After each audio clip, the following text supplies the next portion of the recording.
Good morning, and welcome to your morning cereal.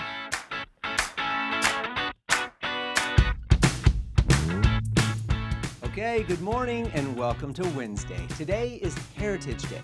Well, it is in South America, but it can be a moment for all of us to honor our differences, right? The stories, the foods, and the traditions that have shaped our national culture. So whether your roots are near or they're far away, today is about carrying them forward. And speaking of looking forward, today we start our next book in our book review segment. And in light of that, today's quote is from the author of the Let Them Theory, Mel Robbins, who said, quote, "You are never going to feel ready, so stop waiting and start," end quote. That is some real talk for you this morning, to get up and get out there. That first step is always the hardest, so just take it. All right, today's news, facts, and birthdays are for September 24th. Back in 1957 on this date, that's when the song Jailhouse Rock was released by Elvis Presley, and it became the song of the year. Then in 1968, the TV show 60 Minutes, well, it debuted on CBS on this date. Then moving all the way up to 1988, you might remember this, Ben Johnson. He set the 100-meter dash Olympic record in Seoul before being disqualified a few days later for steroid use. Whoops. Well, and he handed the gold over to Carl Lewis. Well, happy birthday to you if today is your birthday. You share a birthday with actor and singer Ben Platt. He's 31 today. And the late Phil Hartman was born on this date in 1948, as was the creator of the Muppets, the late Jim Henson, born on this date in 1936. Now, I know I had to push this band last week for National Country Music Day, but their time in the spotlight is back. The number one song on this date back in 1989 was Hangin' Tough by the New Kids on the Block. Now, one of the first boy bands in the modern era, and I say modern with air quotes here, but this song gave NKOTB their first number one on the Billboard Hot 100, which would be their first of three, followed by I'll Be Loving You Forever and Step by Step. Now, did just hearing the names of those songs just take anybody else back to junior high dances? Well, here's one last interesting fact I'll leave you with. Lead vocalist Donnie Wahlberg, he stated that the song was a blatant attempt to emulate Queen's We Will Rock You, with the hope of it being adopted as a sports anthem. All right, well, here we are. We've been hanging tough over the last few months as we made our way through Covey's 7 Habits of Highly Effective People. And today we are ready to rock you with an introduction to our new book for our book review, Mel Robbins' The Let Them Theory. Now, I recently heard Mel on a podcast, and I thought that her book sounded like it would be a really great next book for us.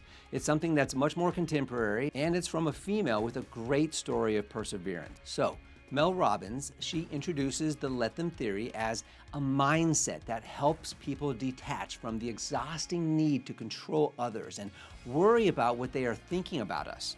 In her introduction, she speaks candidly about how much time and energy we all spend worrying about how others behave or what they're thinking or whether they approve of us. Now, I know that hit home with me when I heard her talking about it. And Robbins writes with her trademark directness, life is far lighter when you stop rehearsing other people's parts in your head. Instead of spiraling when friends cancel plans or colleagues act unpredictably, or let's say family members disappoint, that would never happen, she suggests repeating 2 words, let them. It's not about indifference, it's about acceptance. Quote, let them be who they are, she explains, and you be who you are, end quote. So this shift, it allows you to reclaim control over your energy. When you stop wasting effort on things you can't change, you start freeing up resources for what you can change. And Robbins notes that this is also an act of self-respect, okay? It affirms that your well-being isn't tethered to someone else's choices.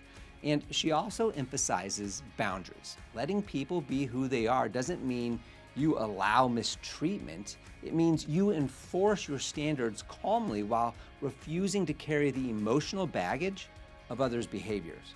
Her introduction reframes what control really means. Not controlling others, but controlling yourself.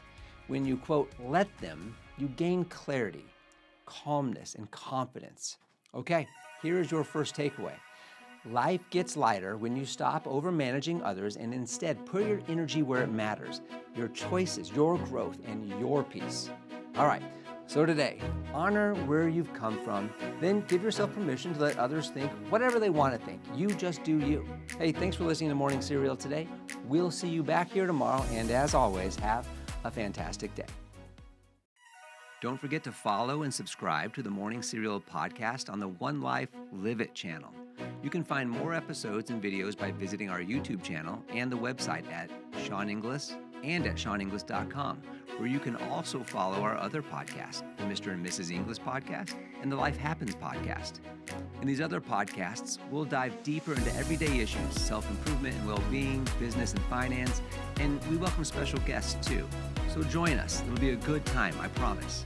Thanks again for listening. Have a fantastic day, and we'll see you tomorrow.